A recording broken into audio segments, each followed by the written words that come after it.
एक बार रिवाइज कर ले कल पढ़ा वो, फिर आगे बढ़ते हैं, कौन सा टॉपिक नया पढ़ना देखते हैं। अच्छा, कल हमने पढ़े मर्दा घनत्व। मर्दा घनत्व क्या होता है? तो हम बोलते हैं कि मर्दा का भार बटा मर्दा का आयतन ही मर्दा घनत्व होता है। फिर मर्दा घनत्व कितने प्रकार के, कौन कौन सा? स्थूल घनत्व और कण घनत्व। कण घनत्व को सत्य घनत्व भी कहते हैं। क्या कहते हैं? तो ये लिखा हुआ नहीं हो तो लिख लेना, कण घनत्व को सत्य घनत्व, ट्रू डेंसिटी भी कहते हैं।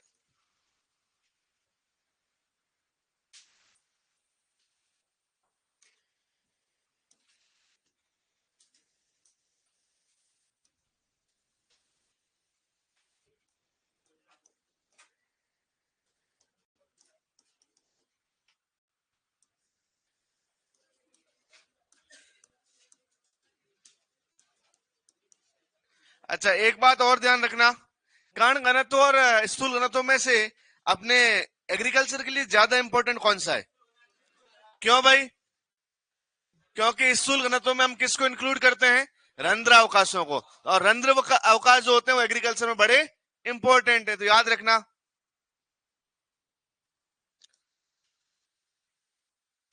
स्थूल घनत्व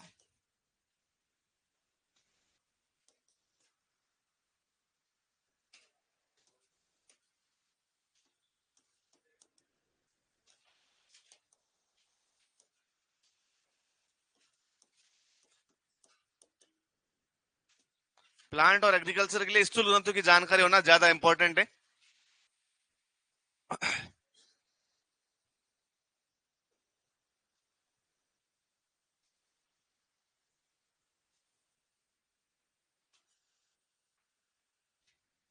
स्थूल घनत्व कृषि व पादप हेतु अधिक उपयोगी है, और कण घनत्व को और क्या कहते हैं? सत्य घनत्व। अच्छा, सामान्य मर्दाओं का स्थूल घनत्व होता कितना है?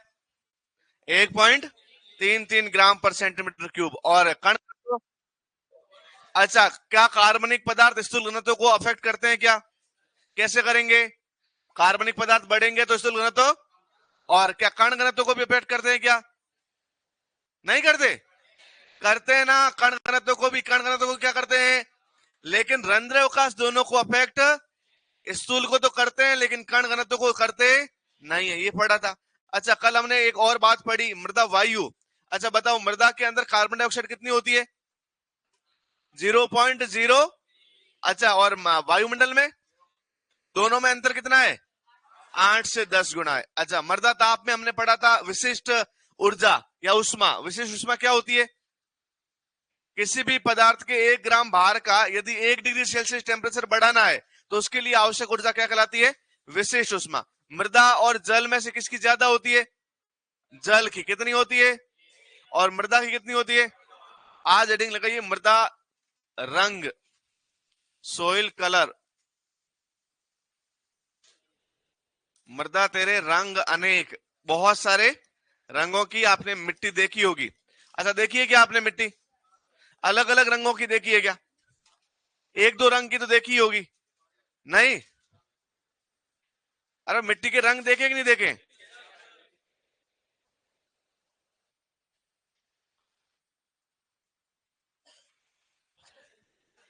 ओके, मर्दा रंग की हम बात करें तो अलग अलग रंगों की मिट्टी देखी है आपने? अच्छा, दो रंग तो आपने देखे ही होंगे। कभी आपने देखा होगा ये गहरा रंग है मिट्टी का, कभी आपने देखा होगा थोड़ा हल्का रंग है मिट्टी का, और आपने देखा होगा कि रंगों का थोड़ा सा विभेद चलता रहता है। अब ये मर्दा के जो रंग है, इन मर्दा के जो रंग है, इन रंगों का मापन करने के लिए एक चार्ट अपने पास है कि कौन सा मर्दा रंग कैसे मापेंगे। अपने पास एक चार्ट है, उसको बोलते हैं मुनसेल कलर चार्ट। कौन सा बोलते हैं? मुनसेल कलर चार्ट। तो अब आपसे पूछ लेता है, मर्दा रंग का मापन किससे की सहायता से करते हैं? तो मापन के लिए कौन सा चार्ट? मुनसेल कलर, या फिर हिंदी में बोलते हैं रंग चार्ट। तो मुनसेल रंग चार्ट। अच्छा, मुनसेल रंग चार्ट के 3 कंपोनेंट, 3 घटक है। कितने घटक है? 3 वेरिएबल्स है, 3 आपके ऐसी प्रॉपर्टी है जो वो बताता है मुनसेल कलर चार्ट किसी भी रंग की। तो आपको याद रखना है कौन कौन से वेरिएबल है मुनसेल कलर चार्ट के, कितने हैं? तो याद रखना, मुनसेल कलर चार्ट के कितने घटक है? कुल 3 घटक है। कौन कौन से? एक याद रखना ह्यू, क्या याद रखोगे? 2 नंबर पे याद रखना वैल्यू, क्या याद रखोगे? और तीसरे नंबर पे याद रखना क्रोमा, क्या याद रखोगे? वापस बोलो, 1 नंबर पे, दूसरे नंबर पे, तीसरे नंबर पे ये तीनों किसके घटक हैं? और मुंसेल कलर चार्ट का कहां यूज करते हैं हम? मर्दा रंग के मापन के लिए। वापस मर्दा रंग के मापन के लिए कौन सा चार्ट? कितने घटक है? पहले नंबर पे, दूसरे नंबर पे, तीसरे नंबर पे। अच्छा, आपने देखा होगा बहुत बार कलर में हम रंग आइडेंटिफाई करते हैं। जैसे ये वाला ऊपर वाला रंग कैसा है? अच्छा, ये बोर्ड का रंग कैसा है? तो आपको ये पता चला कि रंग एक तो व्हाइट है, एक ब्लैक है। ये सारे रंग क्यों दिखाई देते हैं? आपको लगता होगा ये रंग है इसलिए दिखाई दे रहे हैं। फिर आप देखो अंधे आदमी को रंग दिखाई देंगे क्या? तो मैं रंग होते हुए भी अंधे आदमी को रंग। अच्छा, मैं बोलूं आपके आदमी भी अंधा नहीं है और रंग भी उपस्थित है, फिर भी आपको नहीं दिखाई देंगे। ऐसा समय होता है रात का समय और लाइट नहीं हो, तो आपके पास आंखें भी है और रंग भी है, लेकिन आपको दिखाई। तो याद रखना, अपने रंग दिखाई देने के लिए, कलर दिखाई देने के लिए सबसे महत्वपूर्ण है वो है प्रकाश, लाइट। सबसे ज्यादा इंपॉर्टेंट क्या है? तो रंग किसकी वजह से दिखाई देते हैं? प्रकाश की वजह से। प्रकाश नहीं हो, आज से पहले अपने फोटो, एक कैमरा आता था, ब्लैक एंड व्हाइट कैमरा कहते थे। पहले एक टीवी आती थी, ब्लैक एंड व्हाइट टीवी बोलते थे, उसमें रंग आते ही नहीं थे, क्योंकि प्रकाश के अंदर हम कैपेसिटी इतनी ढूंढ ही नहीं पाए कि वो रंग पैदा कर दे। लेकिन आजकल आपने देखा होगा मोबाइल के अंदर जितने फोटो आते सारे रंगीन आते। रोटी का कलर जैसा दिखता है नॉर्मल, वैसा ही फोटो में दिखता है। और ये सब बहुत सारी चीजें जो है, बहुत सारी चीजें जो है, कलर डेवलप हो गया है। इन कलर के लिए सबसे महत्वपूर्ण क्या है? प्रकाश। और प्रकाश में रंग जिससे मापा जाता है उसको बोलते हैं स्पेक्ट्रम। क्या बोलते हैं? और ये जो यू होता है, यू या तो प्रभावी रंग मापता है या प्रभावी स्पेक्ट्रम मापता है। तो ये क्या मापता है? याद रखना, प्रभावी रंग। कौन सा रंग? कि लाल रंग है, कि काला है, कि नीला है, कि हरा है, कि सफेद है, कैसा रंग है? या फिर प्रभावी स्पेक्ट्रम के बारे में कौन बताता है? कौन बताता है? वापस बोलो, प्रभावी रंग के बारे में। और यू किसके बारे में बताता है? प्रभावी, प्रभावी स्पेक्ट्रम। स्पेक्ट्रम मतलब प्रकाश वर्णक कौन सा है, प्रकाश के बारे में बताता है। किसके बारे में बताता है? लाइट के बारे में। दूसरे नंबर पे वैल्यू। दूसरे नंबर पे क्या है? जैसे कि यहां पे भी बहुत सारे ऐसे बच्चे बैठे होंगे जिन्होंने एक ही कलर की टी शर्ट पहन रखी है, लेकिन आप बोलोगे सर इसका तो थोड़ा कलर डार्क है और इसका जो कलर है थोड़ा लाइट है। आपने बहुत बार देखा होगा, आप कोई कपड़ा खरीदने जाते हैं या फिर कुछ भी आप सामान खरीदने जाते हैं, तो आप बोलते हैं कि भैया एकदम ब्लैक बताना, फिर आप बोलते हैं भैया पिंक बताना, अरे भैया थोड़ा लाइट पिंक बताओ ना, फिर आप बोलते हैं कि भैया बैंगनी कलर का, थोड़ा सा बैंगनी, थोड़ा लाइट हो तो चलेगा, इसका शेड बहुत डार्क है। ये बातें आपने सुनी होगी। तो याद रखना, बहुत बार हम किसी रंग के गहरेपन और हल्केपन की बात करते हैं, तो रंग का गहरापन और हल्कापन कौन बताता है? रंग का गहरापन, जैसे गहरा लाल, वो हल्कापन। आपने बहुत बार सुना होगा, अपने लोकल लैंग्वेज में अपन गहरेपन और हल्केपन को अलग अलग शब्दों से जाहिर भी करते हैं। जैसे बोलते हैं अपन काड़ो कट, मतलब क्या हुआ? बहुत ज्यादा। दौड़ो धट, मतलब क्या हुआ? बहुत ज्यादा सफेद। आपने अपनी लैंग्वेज में बोला होगा ना, बोलते लाल एकदम, मतलब रातों लाल, ये वर्ड सुना आपने? एकदम रातों लाल। रातों लाल मतलब क्या हुआ? कि बहुत ज्यादा लाल। पीड़ो पट, मतलब क्या हुआ? बहुत ज्यादा पीला। तो ये बहुत बार अपन वर्ड यूज देते हैं। लाल शर्ट, ओके, तो ये मतलब बहुत ज्यादा लाल रंग है, तो अपन कुछ और उसके साथ में जोड़ देते हैं, तो वो क्या बताता है? रंग का गहरापन। और यदि ऐसा नहीं है, हल्का लाल है, तो फिर अपन दूसरा वर्ड बोलेंगे हल्कापन। तो रंग का गहरापन और हल्कापन कौन बताता है? रंग के बारे में कौन बताता है? बहुत बार आपने देखा होगा, बचपन में भी आपने किया होगा कि दो रंगों को आपस में मिक्स करते तीसरा रंग बन जाता है। तो रंग हमेशा शुद्ध। तो रंग की शुद्धता के बारे में कौन बताता है? तो याद रखना, रंग की शुद्धता, the purity of the colour indicated by chroma. अब आपको ये तीनों बातें लिख लेनी है। प्रभावी रंग, प्रभावी रंग का हल्कापन गहरापन, और रंग की शुद्धता, यू, वैल्यू और क्रोमा।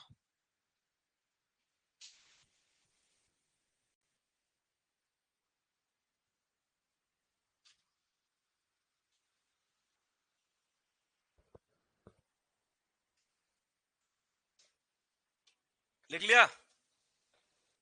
वो भैया ने आज पहली बार आए हो? ओके, कोई बात, लिख तो लो। कहाँ थे इतने दिन? अभी एडमिशन लिया हूँ। Okay okay.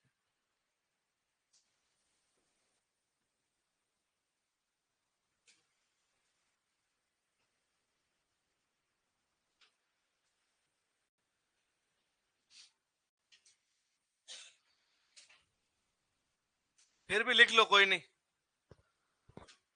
समझ में तो आ रहा है? ये पढ़ रखा था कहां पे? बीएससी में पढ़ रखा था, फर्स्ट ईयर में कोर्स चलता है फंडामेंटल का।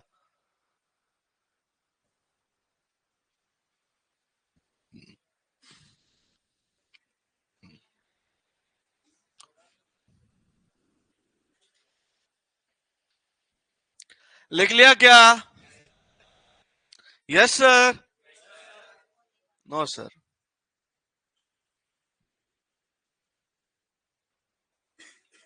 अब तो लिख लिया होगा। नहीं लिखा?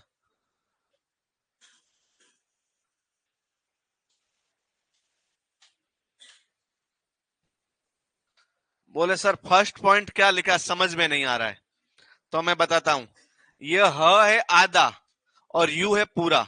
यू क्या लिखा है?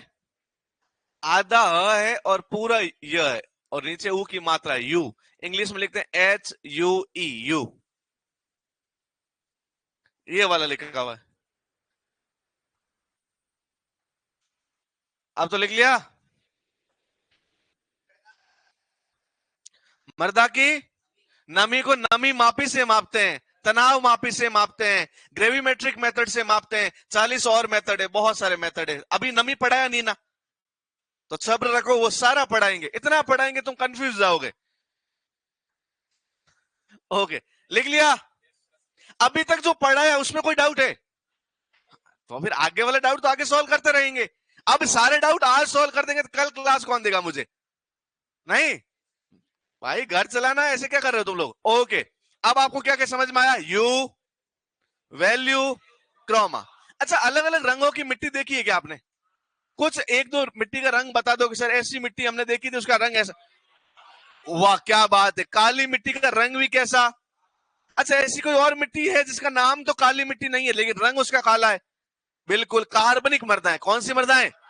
रंग तो काला लेकिन नाम काली मिट्टी। इसका मतलब जरूरी नहीं है कि हर काली मिट्टी का नाम काली मिट्टी। ओ काली मिट्टी, कुछ ही काली मिट्टी होती है जिनका नाम काली मृदाएं होता है। और काली मृदाएं याद रखना सबसे ज्यादा कहां पाई जाती है? महाराष्ट्र में पाई जाती है। कहां पाई जाती है? और राजस्थान में सबसे ज्यादा कहां पाई जाती है? हाँ बिल्कुल, आपका जो कोटा वाला रीजन है, कोटा संभाग वाला रीजन है, हाड़ौती रीजन है, वहां पे आपकी काली मृदाएं पाई जाती है। किसकी खेती के लिए सबसे उपयुक्त है? कपास की। इसीलिए भारत में इसको बोलते हैं काली कपास मृदा। कौन सी मृदा? और इन मृदाओं को रेगुर मृदा भी बोलते हैं। कौन सी मृदा बोलते हैं? तो अब अपन कुछ मृदाएं देखेंगे, उनके विशेष रंग देखेंगे, और रंगों का कारण क्या है वो भी देखेंगे। तो लिखिए मृदा रंग, सॉरी मृदाएं एवं उनका रंग। मृदाएं एवं उनका रंग। Soils and their colour.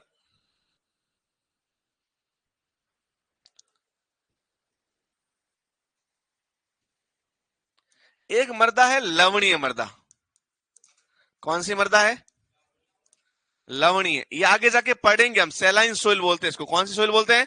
सेलाइन soil. इनके पृष्ठ का रंग जो होता है, सतह का रंग जो होता है, वो सफेद रंग होता है। सतह का, पूरी मिट्टी का नहीं, क्योंकि सतह पे क्या इकट्ठे हो जाते हैं? लवण। और लवण जो होते हैं, साल्ट जो होते हैं, जिनको नमक बोलते हैं, वो कैसे कलर का होता है? सफेद। तो याद रखना इनका रंग कैसा होता है? सफेद। क्यों? लवण के जमाव के कारण।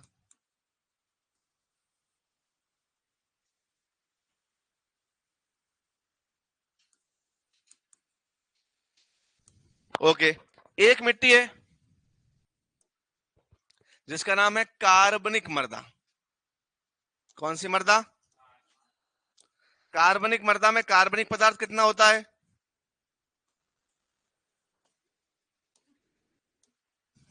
कार्बनिक मृदाओं में कार्बनिक पदार्थ 20% से ज्यादा होता है। कितने प्रतिशत से?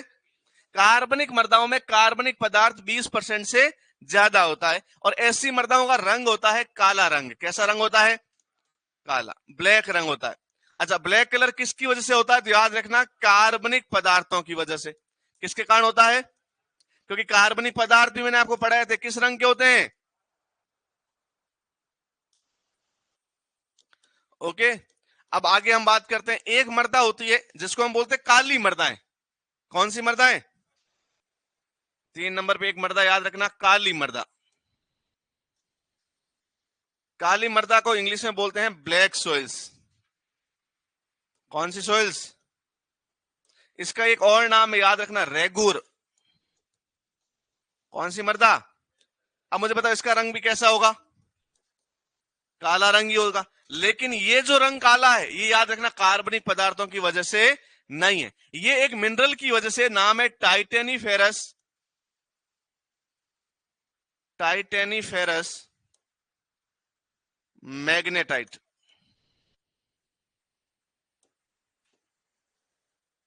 किसकी वजह से होता है? टाइटेनीफेरस मैग्नेटाइट, एक मिनरल है, खनिज है। ये क्या है? एक खनिज। इस खनिज के कारण होता है। लिख लीजिए तीनों।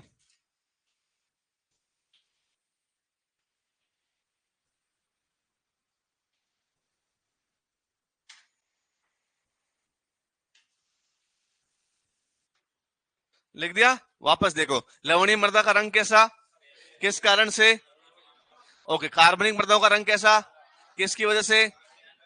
ओके। और काली मृदाओं का रंग कैसा? और काली मृदाओं को क्या बोलते हैं? और क्या बोलते हैं इसको? अच्छा, इनका रंग कैसा? किसकी वजह से? ये क्या? एक खनिज। लिख लिया तीनों? 4 नंबर पे लिखिए लाल मृदाएं।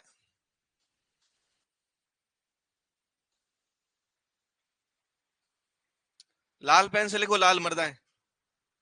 नहीं, तुम्हारा मन पड़े उससे लिखो यार,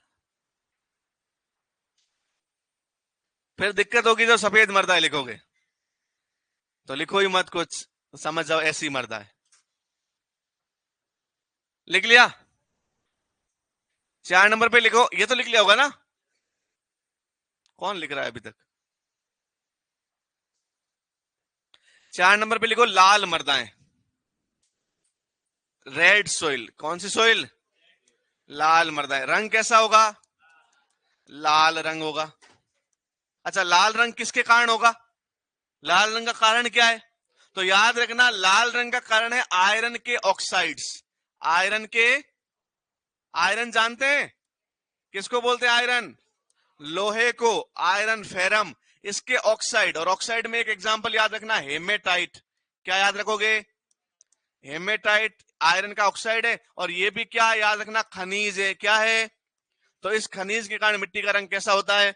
लाल। यही लाल मिट्टी यदि बहुत दिनों तक जलमग्न रह जाए, पानी में घिरी हुई, पानी से ढकी हुई रह जाए, पानी भरा हुआ रह जाए, तो इन मिट्टियों का रंग हो जाएगा पीला। उनको बोलते हैं पीली मृदाएं। कौन सी मृदाएं? Yellow soils. तो पीली मृदाओं का रंग कैसा होगा? पीला। मैं बोल रहा हूं लाल मृदाओं को जब जल में हम डुबा के रखेंगे, जल में जल के अंदर रहेगी, तो जल से घिरी हुई रहेगी, जल ऊपर रहेगा, तो कैसी हो जाएगी? पीली। तो अब बताओ लाल मृदाओं में क्या है?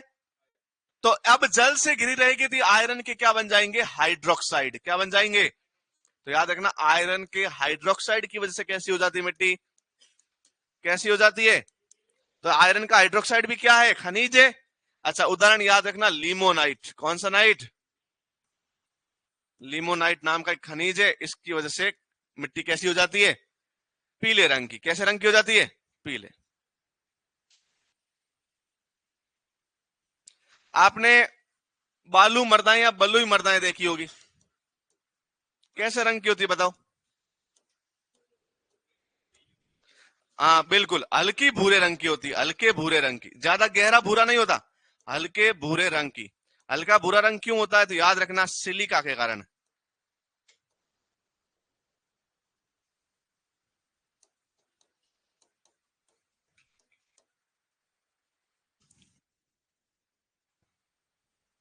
ओएम का मतलब क्या है? Organic matter.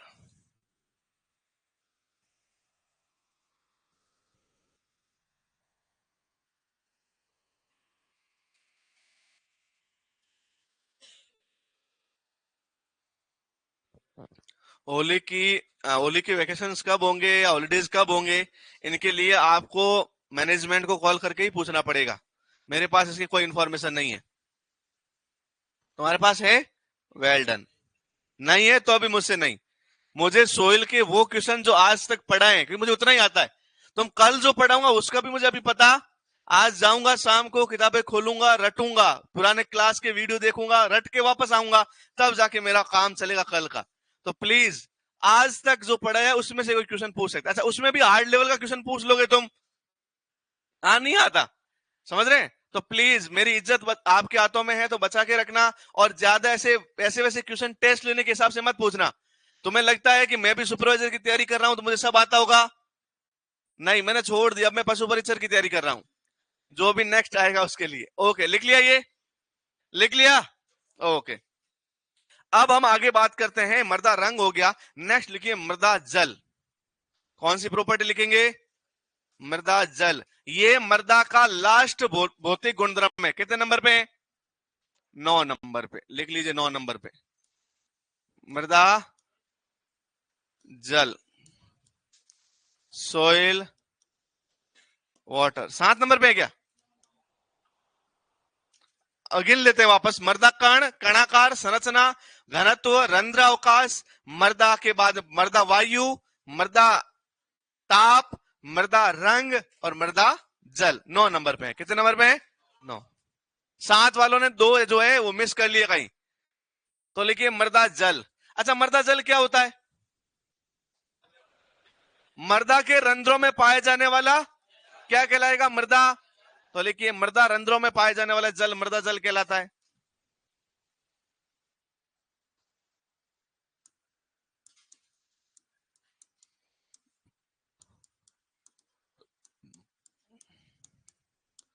मृदा रंध्रों में उपस्थित जल जो होता है उसको हम बोलते हैं मृदा जल। बहुत बार इसको मृदा विलियन भी कहते हैं, याद रखना। इसके अन्य नाम क्या है? मृदा जल को कहीं कहीं लिखा आएगा मृदा नमी। क्या लिखा आएगा? या इसको बोलते हैं मृदा विलियन, सोइल सॉल्यूशन। तो ये सब किसके नाम है? मृदा जल के ही नाम है। सोइल मॉइस्चर कह दे या सोइल सॉल्यूशन कह दे या सोइल वाटर कह दे, सब एक ही बात है।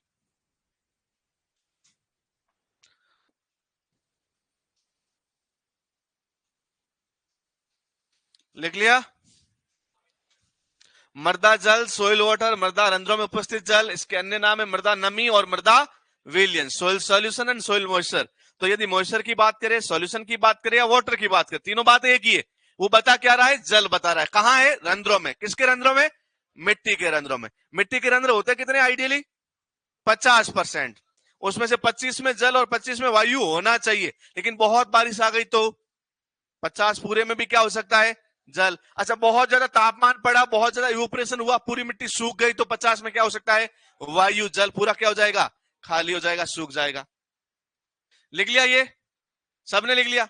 अच्छा, अब मिट्टी में उपस्थित कुल जल जो होता है कभी पौधे को मिलता? मान लो मिट्टी में 1 लीटर पानी अपन ने डाल दिया, बिल्कुल सूखी मिट्टी थी एकदम, अपन ने तवे पे गर्म की और एकदम सुखा दी मिट्टी को। उसमें हमने 1 किलो मिट्टी में 1 लीटर पानी डाला, तो हमें पता चला कि 1 लीटर पानी पौधे को मिलेगा, ऐसा? तो याद रखना, ऐसा संभव ही नहीं है कि पूरा का पूरा जल किसको मिले? पौधे को मिले। तो पौधे को कुछ ही भाग मिलता है। पूरे की पूरी मिट्टी में उपस्थित कुल जल को हम हॉलार्ड बोलते हैं। क्या बोलते हैं? उनमें से जो पौधे को मिलता है उसको बोलते हैं केसार्ड। क्या बोलते हैं? और जो नहीं मिलता उसको बोलते हैं एकार्ड। क्या बोलते हैं? तो 3 प्रकार के जल याद रखना। 1 नंबर का है हॉलार्ड। क्या नाम है? हॉलार्ड का मतलब मृदा में उपस्थित संपूर्ण जल।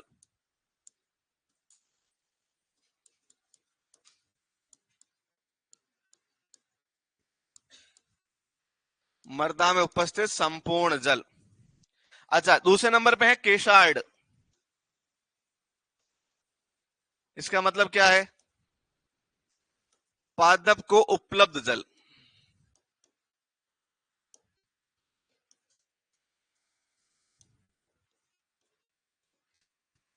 और तीसरे नंबर पे है एकार्ड या इकार्ड। एकार्ड या इकार्ड क्या होता है? पादप को अनुपलब्ध जल, पादप को जो नहीं मिलता है।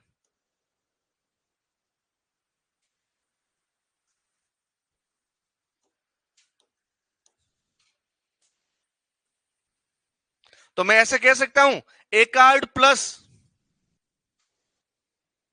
केसार्ड बराबर होलार्ड, इन दोनों को मैं जोड़ दूं तो क्या आ जाएगा?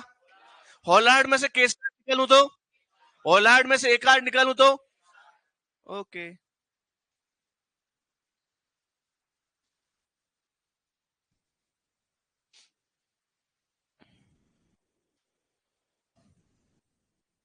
ये तो ऐसे ही वर्गीकरण है, नाम के हिसाब से याद रखना है। पूछा जा सकता है मर्दा में उपस्थित कुल जल क्या कहलाता है, तो आपसे बताना है कि उसको होलार्ड बोलते हैं। अब ये वर्गीकरण के अलावा कुछ जल का वर्गीकरण ऐसा भी दिया गया जो नाम के आधार पर दिया गया। तो ऐसा वर्गीकरण है दो प्रकार का, एक है मृदा जल का भौतिक वर्गीकरण, एक है मृदा जल का जैविक वर्गीकरण। कैसा वर्गीकरण? भौतिक के बाद में रासायनिक याद आता है बस। तो याद रखना, एक तो है मृदा का भौतिक वर्गीकरण और एक है मृदा का जैविक वर्गीकरण।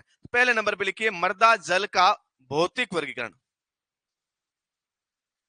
ये लिख लिया तीनों अच्छे से, याद भी हो गया।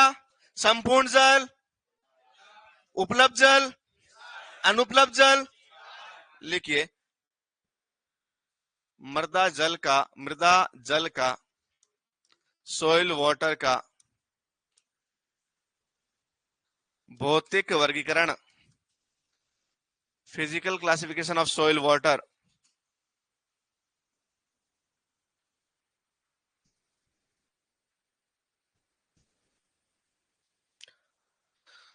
जो मृदा जल का फिजिकल क्लासिफिकेशन है उसमें 3 प्रकार के जल है। कितने प्रकार के हैं?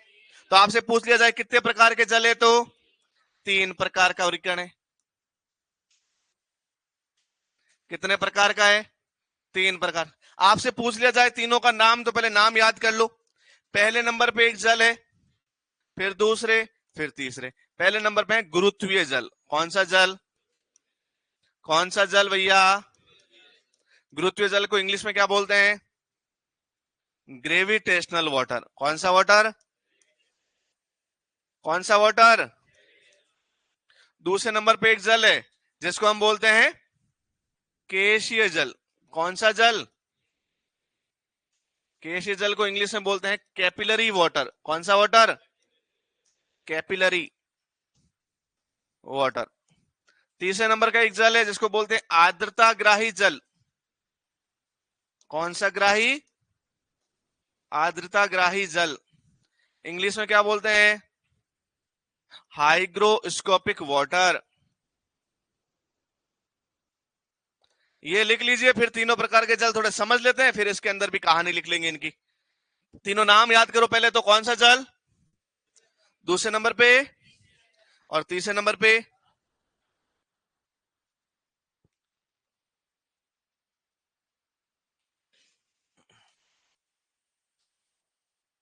पहले नंबर पे, दूसरे नंबर पे, और तीसरे नंबर पे। कुल मिला के 3 दोस्त थे मेरे। एक का नाम जी से शुरू होता है, गौतम, चेतन और हिमांशु। कितने दोस्त हैं? हिमांशु। तो कितने दोस्त हो गए? अच्छा हिमांशु याद, हितेश याद रख लो, जो हरिराम याद रख लो। तो हरि, चेतन, गौतम, कितने दोस्त है मेरे? 3। याद रख लोगे? Gautam for gravitational, Chetan for capillary, and आपका जो हितेश है या फिर जो हरि है उसका नाम क्या है? हाइग्रोस्कोपिक। पढ़े इसको, समझे? और मैं कौन हूं? मैं मिट्टी हूं, मैं रेत हूं, मैं बालू हूं। बालू बोलते हैं लोग प्यार से, लेकिन हूं क्या? बालू, सैंड। अब हम समझते हैं पूरा का पूरा इसका खेल क्या है, कि ये क्या कहना चाहता है, कैसे प्रकार के वाटर है, किस प्रकार से ये बनते हैं, सब बातें समझते हैं। ये लिख लिया तीनों। अब मान लीजिए हम सबको पता है कि मिट्टी एक पोरस सिस्टम है, मिट्टी एक रंध्र युक्त संरचना है। मिट्टी के कणों के मध्य रंध्र पाए जाते हैं। क्या पाए जाते हैं? ये रंध्र है, ये मिट्टी है। मैं इस मिट्टी को माइक्रोस्कोप की सहायता से जूम करके देखना चाहता हूं। मुझे पूरा एक पार्टिकल की संरचना समझनी है। तो मैंने इसको जब जूम किया, तो यहां जूम करके मैं दूसरा फोटो बनाता हूं कि मैंने इतना सा पोर्शन इसका जो है जूम किया, तो मुझे ये पता चला कि ये जो मिट्टी का कण है, इस मिट्टी के कण के आसपास बहुत सारी खाली जगह है, जिसको हम क्या बोलते हैं? रंध्र कहते हैं। क्या कहते हैं?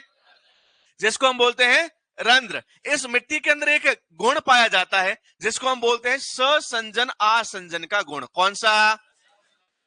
अरे सुना है क्या पहले? ससंजन, कोहेसन, एडेशन। सहसंजन का मतलब है कि समान समान आपस में जुड़ जाते हैं, जैसे कि मिट्टी के कणों का जुड़ना, पानी से पानी के कणों का जुड़ना, रेत से रेत के कणों का जुड़ना, लकड़ी से लकड़ी के कणों का जुड़ना, कार्बन से कार्बन का जुड़ना, ये सब क्या है? अच्छा, आसंजन का मतलब है असमान कणों का आपस में, जैसे कि मिट्टी का जल से जुड़ना, पानी से जुड़ना, क्या हो जाएगा? आसंजन। ये दोनों ही गुण किसमें पाए जाते हैं? मृदा में पाए जाते हैं, मिट्टी में पाए जाते हैं। तो अब देखिए कि ये मिट्टी का कण है, तो मिट्टी के कण की सतह पे कौन से गुण पाए जाते हैं? आसंजन के। कौन से गुण पाए जाते हैं? और ये मिट्टी एकदम शुष्क है। कैसी मिट्टी है? और आसंजन का मतलब होता है कि असमान अणुओं को आकर्षण करना, अट्रैक्ट करना, आकर्षित करना और अपनी सतह पे चिपका देना। तो ये मिट्टी के कण जब बिल्कुल सूखे हुए, तो मतलब अभी इनसे कोई जुड़ा, और ऐसी अवस्था में कोई पानी का एक मॉलिक्यूल आया, H2O आया, जल आया, पानी की 2-4 बूंदे आई, तो जैसे ही आएगी और अभी ये सूखे पड़े, अभी इनके पास कोई वाटर का मॉलिक्यूल, तो आसंजन बल जो है वो एकदम आसमान की ऊंचाई जितना है, बहुत ज्यादा है कि कब कोई मेरे पास आए और मैं उससे लिपट जाऊं, ऐसी वाली कंडीशन है। और ऐसी वाली कंडीशन में जैसे ही पानी की एक बूंद भी आएगी, ये अपने पूरे के पूरे बॉडी पे क्या कर लेगा? एक पतली सी परत के रूप में जमा देगा, एक पतली सी परत के रूप में जमा देगा इस जल का नाम है हरी। क्या नाम है?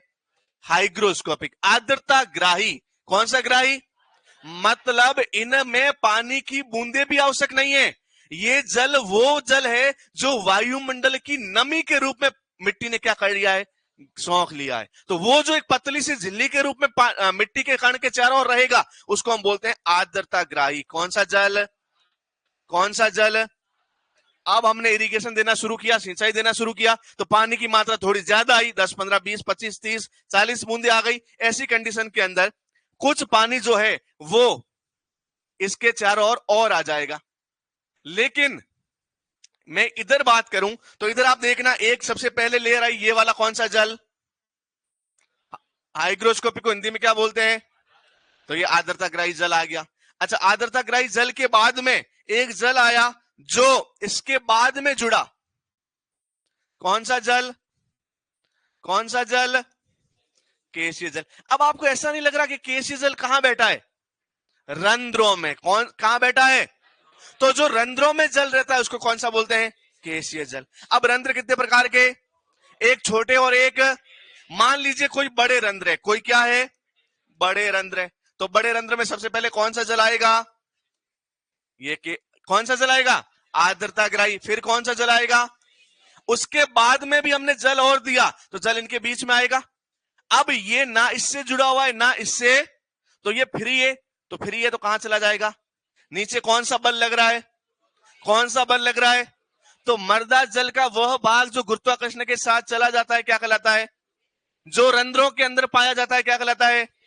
और जो मिट्टी की सतह पर बहुत स्ट्रांगली पाया जाता है, क्या कहलाता है? कितने प्रकार के जल? कितने प्रकार के? अब मुझे बताओ, जो चला गया वो कभी मिलेगा क्या? और जो किसी से बहुत ज्यादा प्रेम करता है वो किसी और से मिल पाएगा क्या? नहीं। तो अब मुझे बताओ, एक मिट्टी ने बहुत टाइट बांध रखा है, कौन सा जल? वो पौधे को कभी मिलेगा, और एक कभी टिका ही नहीं, कहां चला गया? वो पौधे को मिलेगा क्या? तो पीछे कौन सा बच गया? तो पौधे को कौन सा मिलता है? कौन सा जल मिलता है? पौधे को वही मिलेगा जो मिट्टी में रहेगा, और बहुत आसानी से रहेगा, ज्यादा टाइट नहीं रहेगा। वो किसको मिल जाएगा? तो अब आपसे पूछ लिया जाए कि कौन सा जल पादप को उपलब्ध होता है? क्या सारा केशीय जल उपलब्ध होता है क्या? याद रखना, पूरा का पूरा केशीय जल उपलब्ध, उसका थोड़ा सा हिस्सा ही उपलब्ध होता है और थोड़ा हिस्सा अनुपलब्ध होता है। पूरा केशीय जल उपलब्ध, आर्द्रताग्राही तो बिल्कुल नहीं होता, कि गुरुत्वीय बिल्कुल, लेकिन केशीय भी पूरा, केशीय का थोड़ा सा भाग क्या होता है? पौधे को उपलब्ध होता है। आगे बात समझ में? क्या क्या बातें समझ में? कितने प्रकार के जल? जो मिट्टी की सतह पे वो, जो बड़े रंध्रों में वो, बड़े रंध्रों में गुरुत्वीय, जो छोटे रंध्रों में वो, बड़े रंध्रों वाला जल रुकेगा, कहां जाएगा? कहां? नीचे क्यों जाता है? कौन सा बल लगता है? और गुरुत्वाकर्षण बल की वजह से कहां चला जाएगा? तो रुकेगा कौन सा? तो मिलेगा कौन सा? बस खत्म बात, इतना ही तो पढ़ना था। लिखो एक नंबर पे गुरुत्वीय जल। गुरुत्वीय जल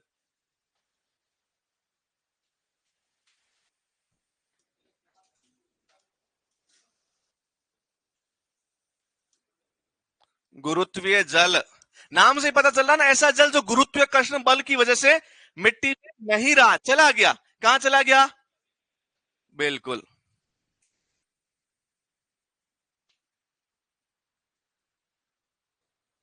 कुछ लोगों की हरकतें ऐसी है कि बहुत जल्दी वो ब्लॉक हो जाएंगे, पता है। मैं चाहता हूं उनका नुकसान नहीं हो। चलो लिखो, गुरुत्वीय जल, ग्रेविटेशनल वाटर। क्या होता है गुरुत्वीय जल?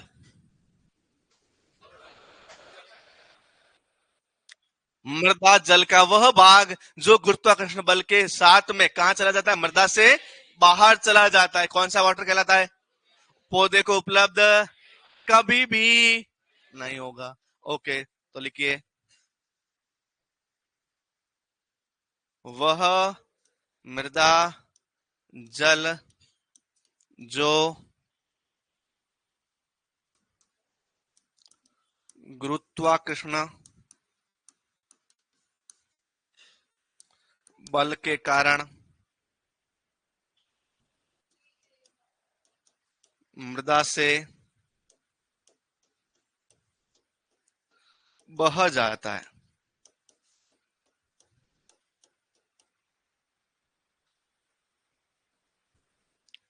कौन से वाले रंध्रों में रहता है ये? तो याद रखना, यह वृद्ध रंध्रों का जल है।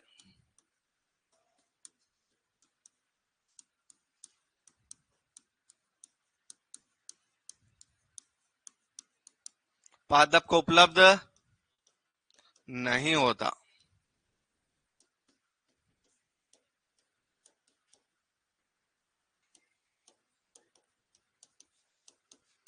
पादप को उपलब्ध नहीं होता।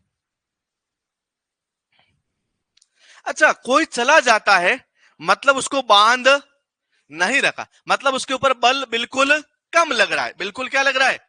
बल ज्यादा। तो याद रखना, इसका जो मृदा जल तनाव होता है, मृदा का जल के ऊपर तनाव, मृदा का जल के ऊपर तनाव, जिसको बोलते हैं मृदा जल तनाव। अरे भैया, मिट्टी ने, मैंने क्या बोला था अभी देखो, मिट्टी जब एकदम सूखी होती है तो एक तनाव लगाती है। इस तनाव का नाम क्या है? और ऑक्सीजन सबसे ज्यादा किस पे लगेगा? फिर थोड़ा कम किस पे लगेगा? और सबसे कम किस पे लगेगा? तो इसके ऊपर ज्यादा तनाव, ज्यादा तनाव का काम। तो इसके ऊपर जो तनाव होता है वो होता है 0 से कितने से? 0.33 बार। तो तनाव बहुत कम है, 0 से लगाकर 0.33 बार तक है।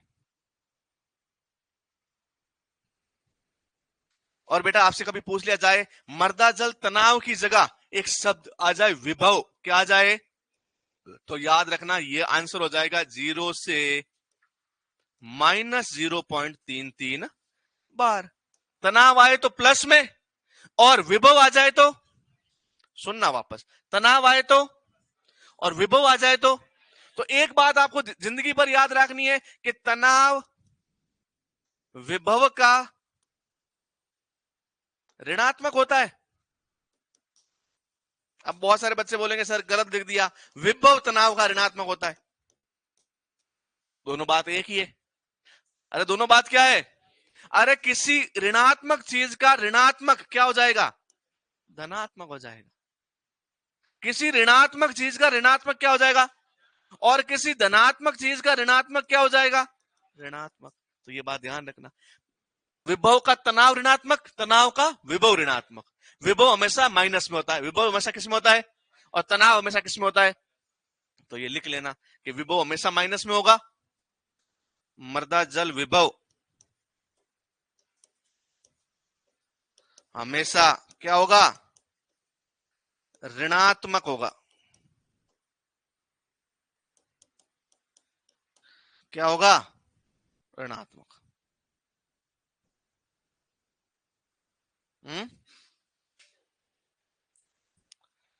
कैसे में तो अब मतलब बहुत बहुत मतलब बहुत गहरा दरिया है, और इसमें तैरने लगोगे तो सारा टॉपिक भूल जाओगे। मैं सिंपल समझा सकता हूं। मैं बोल रहा हूं कि मिट्टी की सतह पर एक बल होता है। कौन सा बल होता है? आसंजन। आसंजन बल अट्रैक्ट करता है, क्या करता है? तो बल लगता है किसी पे तो तनाव लगेगा, और तनाव हमेशा प्लस में ही होता है। तनाव कम से कम कितना हो सकता है? 0। कोई किसी को आकर्षण कर ही नहीं रहा है तो तनाव कितना है? जैसे जैसे आकर्षण करेगा तनाव बढ़ेगा, तो तनाव 0 से लगाकर प्लस में कितना भी बढ़ सकता है। अब किसी ने किसी को पकड़ लिया, जकड़ लिया, अपने काबू में ले लिया, तो जिसको पकड़ा है उसका विभव क्या हो जाएगा? उसका ऊर्जा क्या हो जाएगी? कम हो जाएगी। अरे कुत्ते को बांध के रखो, कुत्ते की ऊर्जा कम, पहले भौंक सकता था, काट सकता था, दूर तक भाग सकता था, भाग। अब पहले पेन फ्री थी तो गिर भी सकती थी, अब पेन को मैंने पकड़ लिया तो इसका विभव क्या हो गया? तो विभव कम होगा। अब निर्जीव वस्तु का विभव हो कितना, ऊर्जा हो कितनी सकती है? निर्जीव की अधिकतम ऊर्जा कितनी हो सकती है? 0। अरे निर्जीव में जब ऊर्जा नहीं होती तभी तो निर्जीव बोल रहे हैं, तो निर्जीव की अधिकतम ऊर्जा कितनी? और अपन ने पकड़ के और कम कर दी तो क्या हो जाएगी? माइनस। तो अब जल की कोई ऊर्जा, और मिट्टी ने पकड़ लिया है तो मिट्टी जल की ऊर्जा क्या हो गई? विभव को बोलते हैं, ऊर्जा को किसको बोलते हैं? तो जल का विभव और क्या हो गया? पहले जल का विभव था 0, 0 में और कम कर दिया तो क्या हो गया? अच्छा, पहले मिट्टी के ऊपर, यदि मिट्टी के ऊपर कोई भी आके नहीं बैठा था, कोई आके नहीं बैठा था तो तनाव था 0। तनाव कितना था? अब मिट्टी के ऊपर कोई मिट्टी के ऊपर आके बैठने लगा, पूरा का पूरा भर गया, पर अब खूब सारा पानी है, तो मिट्टी ने किसी को बांध, तो तनाव कितना हो जाएगा? अब धीरे धीरे पानी कम होता गया। अरे ये ऐसा ही खेल है कि अपना बैंक बैलेंस और पैसे, बैंक बैलेंस खूब है, अंबानी जितनी दौलत है तो कोई तनाव नहीं है, धीरे धीरे पैसे कम होने लगे, तनाव। तो पानी जैसे जैसे कम होगा तनाव। अब यहां पानी देखो, गुरुत्वीय जल खूब है, बह रहा है, तो तनाव क्या है? 0 है। तनाव क्या है? अब धीरे धीरे पानी होगा कम, आगे मैं बता रहा हूं, पानी नीचे जाएगा, कम होता रहेगा, तनाव और विभव कम होता रहेगा। विभव तो है मतलब पानी जकड़ता रहेगा, अब पानी जितना ज्यादा जकड़ेगा तनाव उतना ही बढ़ेगा। बस ये बात ध्यान रखनी। बार प्रेशर की, तनाव की इकाई है। दाब सुना है? दाब, कितना दबाव लगा रहा है, कितना प्रेशर लगा रहा है, कितना तनाव लगा रहा है, कितना आकर्षण कर रहा है, उसकी इकाई है बार। बार वो वाला बार नहीं है, बार ये वाला बार है। ओके, तो ये बार मतलब तनाव की इकाई। किसकी इकाई? लिख लिया? दूसरे नंबर पे लिखे, केशीय जल। कौन सा जल? इंग्लिश में क्या बोलते हैं? Capillary water. अरे एक याद करो रे, मैं रंध्र पढ़ा रहा था तो मैं बता रहा था कि रंध्र में 2 प्रकार के रंध्र होते हैं, केशिकीय और अकेशिकीय। केशिकीय रंध्रों में पाया जाने वाला जल क्या कहलाता है? और केशिकीय रंध्र कौन से रंध्र होते हैं? सूक्ष्म रंध्र, छोटे रंध्र। कितना आकार होता है? 0.06 से कम। सब बातें लिखवा रखी है, अलग अलग लिखवाई, याद करो। सबसे शुरू में लिखा हुआ था केशी रंध्र और अकेशी रंध्रों का आकार लिखवाया था, वृद्ध रंध्र और सूक्ष्म रंध्र बोलते हैं इसको। तो याद रखना, जो छोटे रंध्रों में जल पड़ा रहता है उसको क्या बोलते हैं? जो वृद्ध रंध्रों में रहता है उसको क्या बोलते हैं? गुरुत्वीय। कौन सा जल? जो रुकेगा, कहां चला जाएगा? कहां पे? मृदा जमीन में चला जाएगा। ओके, केशी जल लिखिए, कैपिलरी वाटर। वह मृदा जल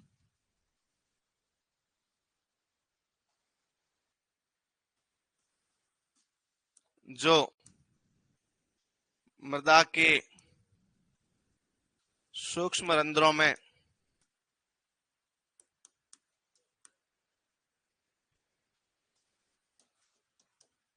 मृदा द्वारा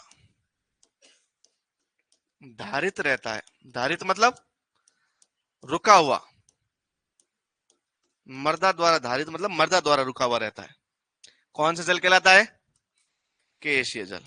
कौन से रंध्रों में पाया जाता है? सूक्ष्म रंध्रों का जल है, सूक्ष्म रंध्रों। और इसको क्या बोलते हैं? केशिकीय रंध्र।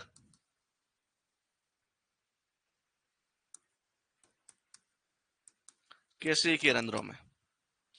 क्या ये संपूर्ण जल उपलब्ध रहता है क्या पौधे को? तो याद रखना, इसका कुछ भाग पादप को उपलब्ध होता है, इसका कुछ भाग पादप को उपलब्ध होता है। अब आपसे पूछ लिया जाए मृदा जल तनाव कितना होता है? मृदा जल तनाव, तनाव है इसका मतलब प्लस में आएगा माइनस में आएगा? फिर माइनस। तनाव हमेशा प्लस में होता है, तनाव हमेशा, तनाव होगा या नहीं होगा? नहीं होगा तो जीरो, होगा तो प्लस में होगा कि भाई हाँ खूब तनाव है, प्रेशर है खूब, तो तनाव याद रखना प्लस में होगा। कहां से शुरू होगा तनाव? 0.33 बार से 31 बार तक। कितने बार तक? अच्छा, यही सेम विभव हो जाए तो माइनस 0.33 बार से माइनस 31 बार तक। ये वाली मत लिखो, एक चीज लिख लो, एक माइंड में रखो याद।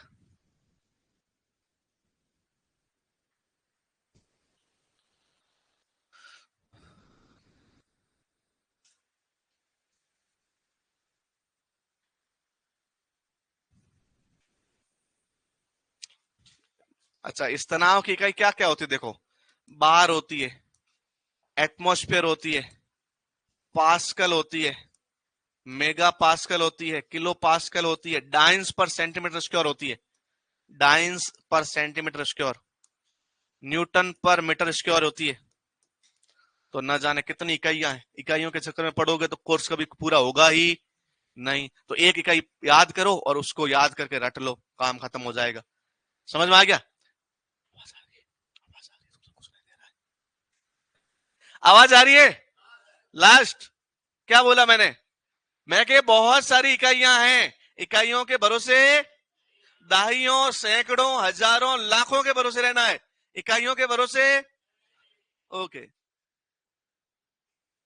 विभव का इंग्लिश टर्म होता है पोटेंशियल, तनाव का होता है टेंशन। विभव को बोलते हैं पोटेंशियल। मैं बोलता हूं कि तुम में यार पढ़ने का पोटेंशियल बहुत ज्यादा है, मतलब पढ़ने की ऊर्जा ज्यादा है। अरे भैया कितना पोटेंशियल से खाता है, मतलब खाने का खाने की ऊर्जा बहुत ज्यादा है, बहुत ज्यादा खा लेता है। ऐसे ही अब बोलते हैं पोटेंशियल कितना है तेरे में, देख लूंगा तेरा पोटेंशियल कितना है। आजकल पोटेंशियल को हमने पोटेंशियल पोटेंशियल कहते हैं, पुदीना कहने लग गए। देख लूंगा तेरे में कितना पुदीना है। तो वो पोटेंशियल है कि ऊर्जा कितनी है तेरे के अंदर। और ऊर्जा कोई विभव बोलते हैं, ऊर्जा बोलते हैं। एनर्जी के दो रूप होते हैं। कितने रूप होते हैं? एक होती है गतिज ऊर्जा, एक होती है स्थितिज ऊर्जा। स्थितिज ऊर्जा को ही पोटेंशियल बोलते हैं। क्या बोलते हैं? किसी भी रुकी हुई वस्तु के अंदर कितनी ऊर्जा समाहित है, इसको बोलते हैं विभव या पोटेंशियल। विभव या 10th में 9th में थोड़ी बहुत फिजिक्स पढ़ी होगी, भौतिक शास्त्र, तो ये याद होगा तुम्हें पोटेंशियल क्या होता है, बार क्या होता है, एटमॉस्फेयर क्या होता है, पास्कल क्या होता है, न्यूटन क्या होता है, डाइंस पर सेंटीमीटर स्क्वायर क्या होता है, सब पता होगा। वरना कुछ पता नहीं होगा।